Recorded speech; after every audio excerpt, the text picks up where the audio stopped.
حضور اکرم صلی اللہ علیہ وسلم کی ایک حدیث پاک کے تناظر میں قرآن عزیز کی آیت تطہیر کی تشریح کرنا چاہتا ہوں۔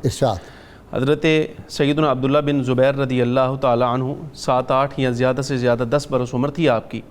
فخر عالم صلی اللہ علیہ وسلم نے اس وقت حجامہ لگوایا، اپنے جسد مبارک سے خون مبارک نکلوایا۔ لیکن میں اس بات کی وضاحت کر دوں، وہ اس لیے نہیں تھا کہ شاید کسی بیماری یا تکلیف کی وجہ سے، بلکہ اپنی امت کو طبی ذریعہ علاج سے آگاہ کرنے کے لیے صلی اللہ علیہ وسلم نے ایسی یہ بات فرمائی۔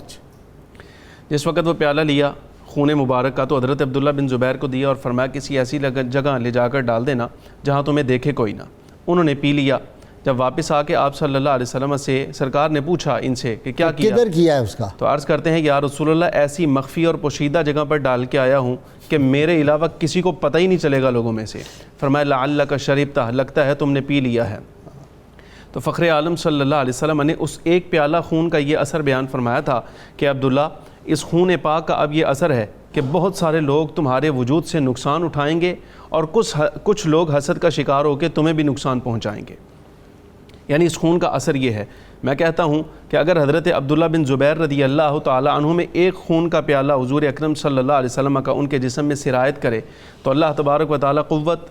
فہم، شجاعت، علم، فراست، جملہ اوصاف جو ہیں اللہ تبارک و تعالی نے اس کائنات میں رکھے ہیں، اگر وہ حضرت عبداللہ بن زبیر کو ودیت ہو جاتے ہیں تو وہ لوگ جن کی رگ رگ کے اندر اللہ تبارک و تعالی نے اسی خون کو رکھا ہے، تو پھر رب العالمین جل وعلا ان کی تطہیر کا اعلان قرآن عزیز میں کرتا ہے۔ اور حضرت سیدنا امام زین العابدین رضی اللہ تعالی عنہ اسی خون کے وارث ہیں، اسی روحانیت کے وارث ہیں۔ ان علوم اور فراست کی جو مہارتیں ہیں رب العالمین نے وہ سب آپ میں رکھی ہیں۔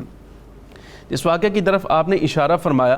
میں خود اس بات میں حیران ہوں، لیکن بات وہی ہے، اس کا جواب آپ نے انٹرو میں دے دیا کہ حضرت امام زین العابدین رضی اللہ تعالی عنہ اگرچہ یہ تمام واقعہ اپنی نگاہوں سے دیکھا، لیکن بات وہی ہے، آپ نے فرمایا فصبر جمیل، صبر ہی بہتر ہے۔ یہ وہی اسوہ ہے کہ آپ نے خود فرمایا تھا حضرت امام زین العابدین نے کہ کیفیت یہ ہے کہ اگر حضرت یعقوب علیہ السلام کے سامنے ان کا ایک بیٹا مفقود ہو جائے، مفقود الحال ہو، تو وہ پریشان رہتے ہیں، تو میرے سامنے تو بیت نبوت کے 14، 15، 16، 18، 22 کے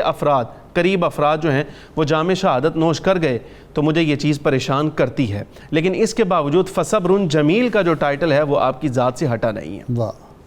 حلم، بردباری آپ کی کیسی ہے، اس کے بارے میں بے شمار واقعات اور انتہائی خوبصورت ایک واقعہ تو طبقات میں علامہ شعرانی نے لکھا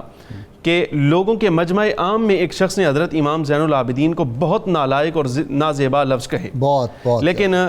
جو غلام تھے وہ آگے بڑھے، خدام اور محبت کرنے والے اس کو مارنے کے لیے، تو آپ نے فرمایا مہلن، ٹھہرو، اس پر نرمی کرو، اس کو کچھ نہیں کہنا، خاموش ہو جاؤ، پیچھے ہٹو۔ اس کو ہٹا کے تو آپ خود اس سے خطاب کرتے ہوئے کہتے ہیں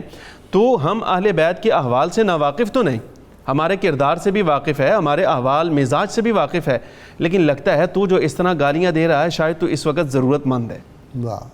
تجھے کو مالی ضرورت ہے۔ تو اس کے بعد آپ نے 1000 دراہم جو ہیں وہ اس کو دیے، اور ساتھ جو لباس پہنا ہوا تھا وہ بھی اس کو پہننے کے لیے دیا۔ تو وہ یہ لفظ کہتا ہوا گیا اشہد انک من اولاد رسول اللہ علیہ السلام، میں گواہی دیتا ہوں اس بات کی کہ آپ رسول اللہ صلی اللہ علیہ وسلم کی اولاد ہیں، سرکار کے صاحبزادے ہیں۔